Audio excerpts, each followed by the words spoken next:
আমার দুইজন ফেরেশতা তোমার ডানে বামে, আমার আরেকজন ফেরেশতা তোমার জবানের সব লিখে রাখে।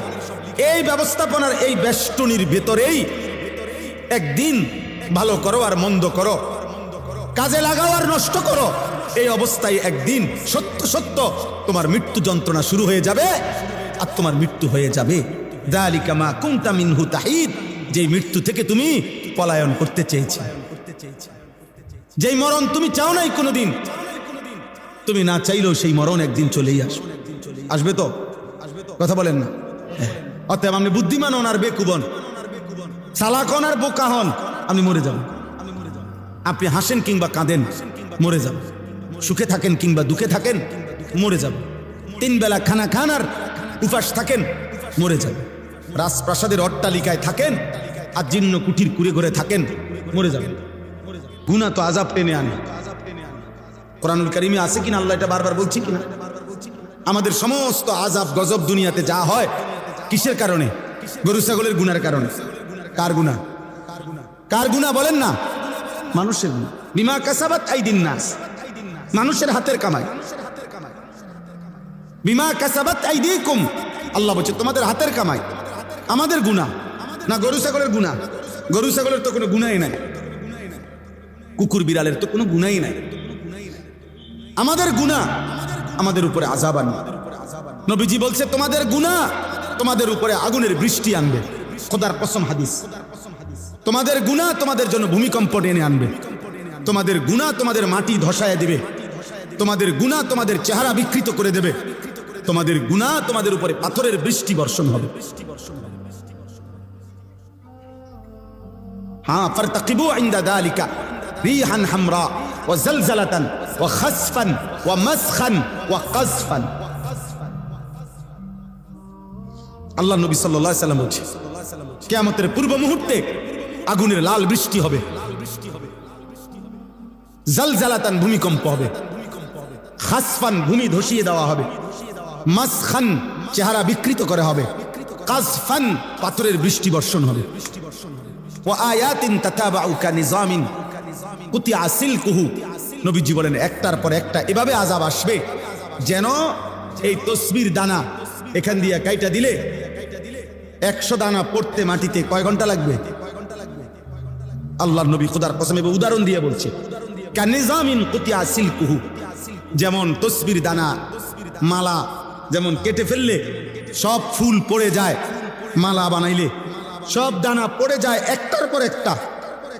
যদি 10 মিনিট বৃষ্টি হয় তাহলে বৃষ্টির ফোঁটা যে জমিনে পড়ে এক এক ফোঁটার মাঝখানে ব্যবধান কয় মিনিট? বোঝেন নাই কথা? বৃষ্টির ফোঁটা পড়ে যে এক ফোঁটা পড়ার কয় মিনিট পরে আরেক ফোঁটা পড়ে? অনবরত অনবরত অনবরত কিনা? না ব্যবধান আছে? আল্লাহ নবী বলছে কাওয়ামামাকিল কাতর, তোমাদের উপরে মুসিবত আসবে বৃষ্টির পানির ফোঁটার মতো, তসবির দানা ছিঁড়ে ফেলার মতো। কাকিতাইল লাইলিল মুজলিম, এগুলো সব কিয়ামতের পূর্বের কথা। এটি হয়ে গেছে এই যে কথা না, নূহ নবীর জমানার কথা বলে না।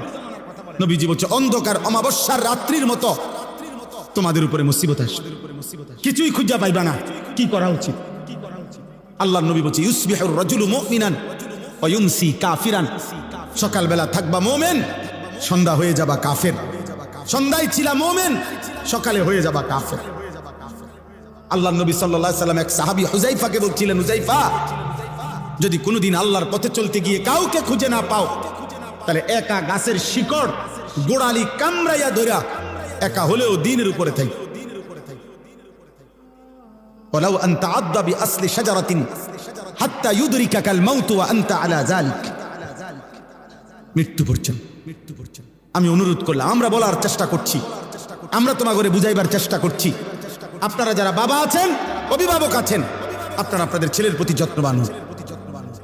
কাঠ পালং আর সোফার ফার্নিচার, বিল্ডিং আর ইট, টাইলস আর বাথরুম নিয়া এত ব্যস্ত হইয়েন না।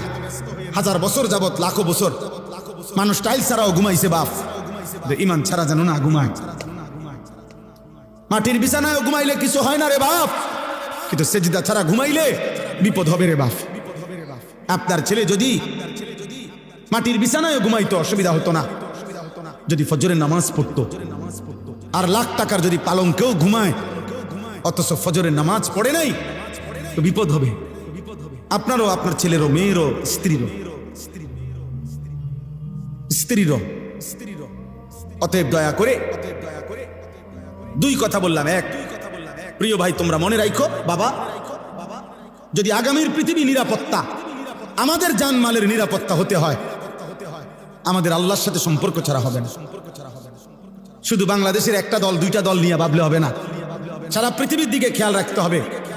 সারা পৃথিবীর শক্তি যেই কোনো মুহূর্তে পৃথিবীর যেই কোনো অঞ্চলের মুসলমানদের উপরে আক্রমণ করার জন্য প্রস্তুত। আর একবার শুরু করলে আরেকবার ঘুরে দাঁড়াইতে কষ্ট হয়ে যাবে। আজকে ৭৬ বছর যাবৎ ফিলিস্তিনের মুসলমান, এটা হলো ঐতিহাসিক তথ্য। আজকে ৬১ বছর যাবৎ রোহিঙ্গা মুসলমানরা বার্মার বৌদ্ধ কাফেরদের হাতে রক্ত দিচ্ছে। একদিন না একদিন। আজকে ৭৬ বছর যাবৎ কাশ্মীরের মুসলমান ইন্ডিয়ার বেঈমানদের হাতে রক্ত দিচ্ছে। একদিন না দোস্ত। এই জন্য একবার কাটিয়ে ফিরে গেলে আরেকবার সোজা হইয়া দাঁড়াইতে অনেক সময় লাগবে। এই জন্য এটা একটা বিষয়। আগামী প্রজন্ম নিরাপদ থাকতে হলে তোমরা নামাজ পড়তে হবে। আমার একটা কথা, একটা ছেলে কল্পনা করো, মনে করেন সবাই ভাবেন তো যে এইখানে মনে করেন যদি 10,000 সাহাবী মদিনার কল্পনা করেন নবীজির যুগটা, একটা মিনিট মনে মনে ভাবেন তো আপনারা যে আমাদের নবী সাল্লাল্লাহু আলাইহি সাল্লামের জামানায় মনে করেন 10,000 সাহাবী নবীজির সামনে বসা। কয় হাজার? তো নবীজি তাদের সামনে বসা, এটা হিসাব ধরেন তো 10,000 সাহাবীর মধ্যে গুনলে মানে 1 2 3 4 5 6 7 8 করে গুনলে তো একজন হবে 1, আরেকজন হবে 10,000, হবে না? মানে সংখ্যা হবে কিনা এরকম কথা বলে না। কিন্তু প্রশ্ন হলো এখন আমার যে এবার আমরা কল্পনা করেন তো 1 নম্বর জন মনে করেন সামনে বইছে, আর 10,000 নাম্বার যার সিরিয়ালে উনি মনে করেন একদম পিছনে। তো এই 10,000 সাহাবীর সামনে কল্পনা করেন যে ফজরের নামাজ পড়তো কয়জন, কয় পার্সেন্ট? কথা বুঝছেন নি আমার? 5 ওয়াক্ত নামাজ পড়তো কয় পার্সেন্ট? কথা বলে না। হারাম থেকে বেঁচে থাকতো কয় পার্সেন্ট? হালালের উপরে চলতো কয় পার্সেন্ট? তো বিজয় তাদের হবে না, তো আঙ্গুলি হবে। এবার আমরা এখানে হিসাব করি, এখানে আমরা যদি 1000 মানুষ হই তো এবার আমাদের হিসাব করে গুনেন, আমরা গুনেন ফজরের নামাজ কয় পার্সেন্ট? মোবাইলে নারী দেখে না, ছবি দেখে না, উলঙ্গ দৃশ্য দেখে না, আমি জানি। 16 বছরের ছেলের হালাত কি, 14 বছরের ছেলের হালাত কি, ক্লাস 9-এর ছেলের হালাত কি। অসংখ্য যুবক নওজোয়ান কিশোর মাওলানা সাহেব জিনা করতে করতে ক্লান্ত হয়ে গেছে, বেবিচার করতে করতে ক্লান্ত হয়ে গেছে। এমন ছেলেও 1000 বার চোখের পানি ফেলে আমগো কাছে দোয়া চাইছে, দোয়া চায় যে সারা রাত উলঙ্গ ছবি দেখে, যার নিজের লজ্জাস্থান নিজের হাত দ্বারা শেষ করে দিছে।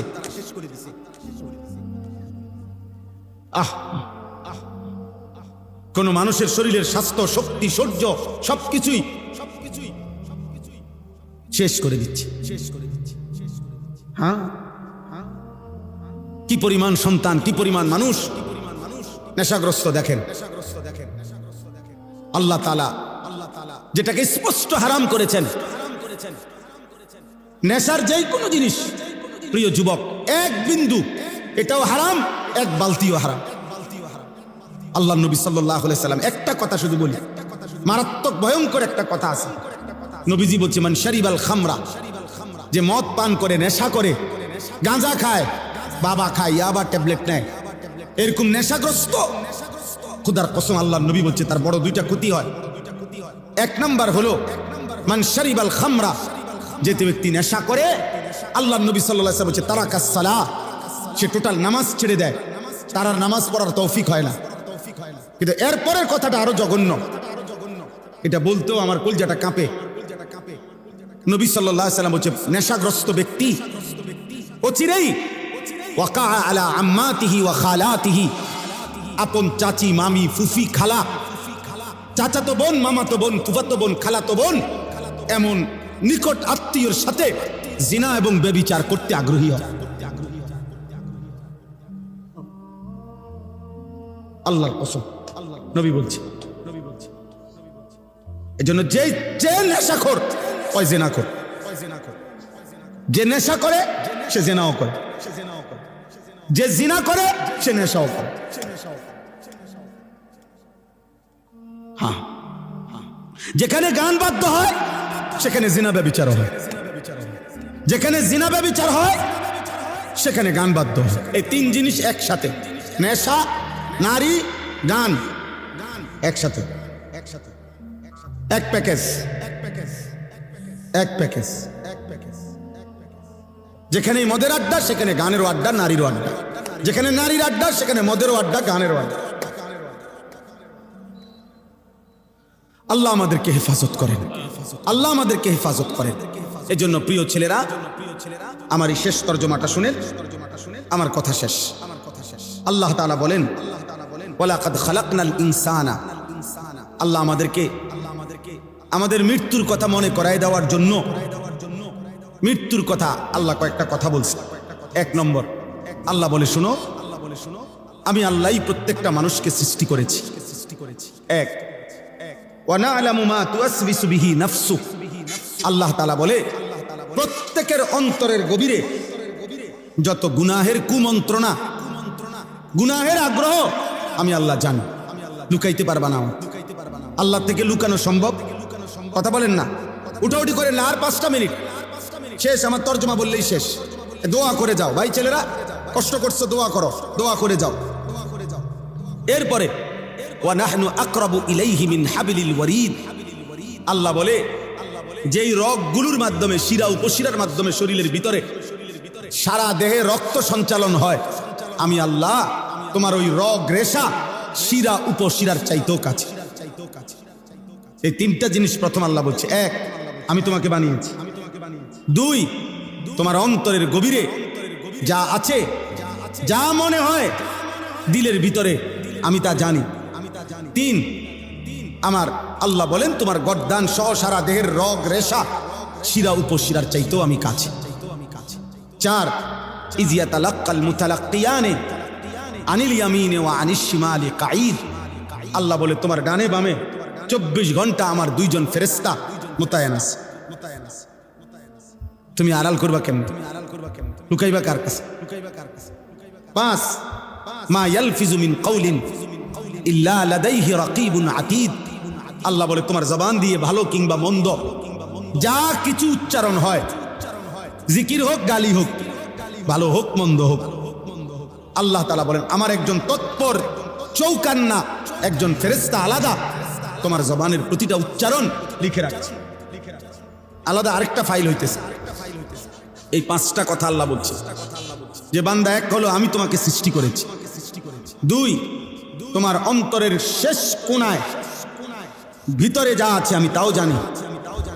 3, এই মাশাআল্লাহ দেখেন একটা মজার বিষয় হলো, এই অনুভূতি জাগলে ভালো। এই যে ওই ছেলে মোবাইল ছবি উড়াইতে চাইছিল, আরো 3-4 জন একসাথে ধমক দিছে। তার মানে ওনারা এতক্ষণের জন্য হইলেও বুঝছেন যে এটা হুজুর পছন্দ করেন। মাশাআল্লাহ, আল্লাহ আপনার করে বরকত দেন। সবাই একটু একটু করে কইলেও হবে, সবাই একটু একটু করে বললেও। বাপ যদি চোখের এক ফোঁটা পানি ফেলেও যদি ছেলেটাকে বলতো, বাপ তোরে কষ্ট করছে আমি ছোট্টবেলার থেকে, বাপ আদর করে করে বড় করছি রে বাপ, তুমি আমার আল্লাহর নাফরমানি করো না বাপ, তুমি নামাজ পড়ো। একজন স্বামী ইচ্ছা করলে প্রয়োজনে স্ত্রীর কাছে এক ফোঁটা চোখের পানি ফেলেন, ফেলে বলেন, বিবি তোমার আমি অনেক ভালোবাসি, তুমি আল্লাহর ওয়াস্তে বেপর্দা হইও না, তুমি বেনামাজি থাইকো না রে। নিয়ত করো, চলো আমরা 2 জনে একসাথে নামাজ পড়ি, যেন আখিরাত আমরা 2 জনেই জান্নাতি হই।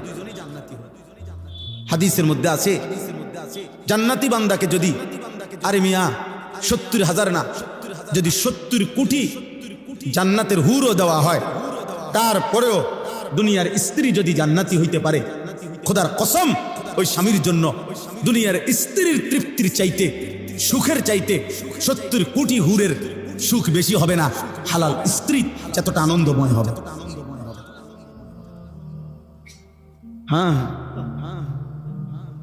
কারণ সে যুদ্ধ করে কষ্ট সহ্য করে জান্নাতি হয়েছে, আর হুর তো জান্নাতেই তৈরি হয়েছে। এই জন্য 70 কোটি না 70,000 কোটি হুরের চাইতেও দুনিয়ার স্ত্রী দাম, যদি সে জান্নাতি হয়। আল্লাহ কোরআনে বলছে উদখুলুল জান্নাতা আনতুম ওয়া আজওয়াজুকুম তুহবারুন। বাহ, আল্লাহ বলছে জান্নাতে হাসরের ময়দানে আল্লাহ বলবে তোমরা তোমাদের স্ত্রী যাদের নেককার, তোমরা তোমাদের বিবিদেরকে সাথে নিয়ে তোমরা হাসতে হাসতে উদখুলুল জান্নাহ, জান্নাতে ঢোক,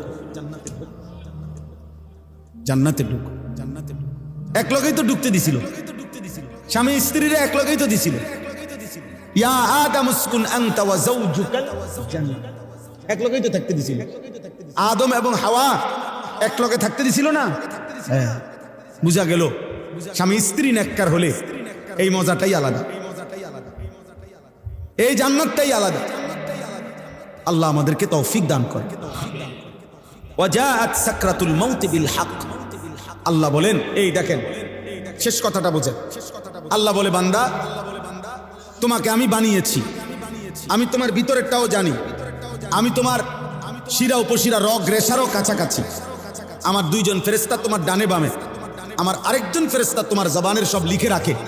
এই ব্যবস্থাপনার এই বেষ্টনীর ভেতরেই একদিন ভালো করো আর মন্দ করো, কাজে লাগাও আর নষ্ট করো, এই অবস্থায় একদিন সত্য সত্য তোমার মৃত্যু যন্ত্রণা শুরু হয়ে যাবে আর তোমার মৃত্যু হয়ে যাবে। যালিকা মা কুনতা মিনহু তাহিদ, যেই মৃত্যু থেকে তুমি পলায়ন করতে চেয়েছো, যেই মরণ তুমি চাও নাই কোনোদিন, তুমি না চাইলেও সেই মরণ একদিন চলেই আসবে। আসবে তো? কথা বলেন না? অতএব আপনি বুদ্ধিমান হন আর বেকুব হন, চালাক হন আর বোকা হন, আমি মরে যাব। আপনি হাসেন কিংবা কাঁদেন, মরে যাব। সুখে থাকেন কিংবা দুঃখে থাকেন, মরে যাব। 3 বেলা খানা খান আর উপাস থাকেন, মরে যাবে। রাজপ্রাসাদের অট্টালিকায় থাকেন আর জীর্ণ কুঠির কুড়ে ঘরে থাকেন, মরে যাবেন।